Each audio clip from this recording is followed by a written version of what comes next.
there, Luke Skybuilder here. Before we jump into the video, I would like to do a quick little channel update. I took a short break because my PC had a GPU fan issue. But luckily, I recently bought the last part I needed for my new PC.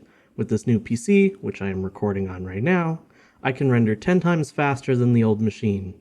The animations for this model only took my PC about 20 to 30 hours to render rather than the normal of about 250. Anyway, onto the video. The CloakShape Fighter, also known as the CS Fighter for short, was an old space and atmospheric fighter that first appeared in issues of the Dark Empire comics. This ship was manufactured by Kuat Systems Engineering and it predates the Clone Wars.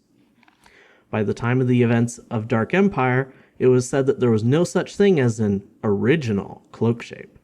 And while this ship was nearly obsolete in space combat without serious upgrades, it maintained its status as an adequate fighter in atmosphere.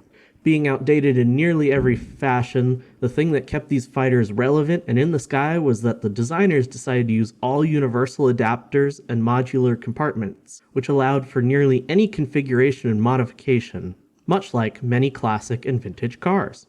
One such modification that was so common it was thought to be an original feature by many was the rear stabilizer kit produced by Kurich Engineering, which gave the ship its distinctive spoiler-like rear wing.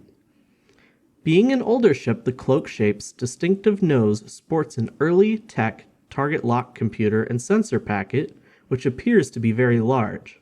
Later ships fit all this and more in a much smaller space. For example, the T-65 and later X-Wings have newer versions of all of these components buried deep in their nose cones, which provides them with much more protection. We can see a similar lack of advanced technology in nearly every feature of the CloakShape, like the large but low output power generator directly behind the cockpit and in front of the main ion engine. One unique feature of this ship is its dual turbo impeller engines, likely similar in some fashion to the real-world turbine engine or jet engine on real airplanes. Because the turbo impellers were likely only for atmospheric flight, the ship also employed a large 807B/9 iron drive thruster down the center line of the ship. Despite the fighter's large size and support for both space and atmospheric flight, the ship standardly does not employ a hyperdrive.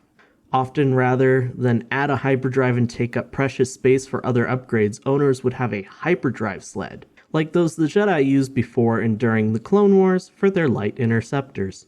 As for the standard armaments, this ship has it pretty basic: 2 chin-mounted laser cannons and 2 wing-mounted concussion missile launchers. For the time the ship was made, this was an impressive armament.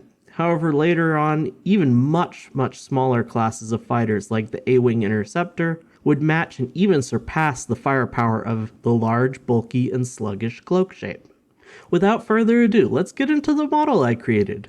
I have many more models in the works, so if you enjoyed this video, don't forget to like, comment, and subscribe.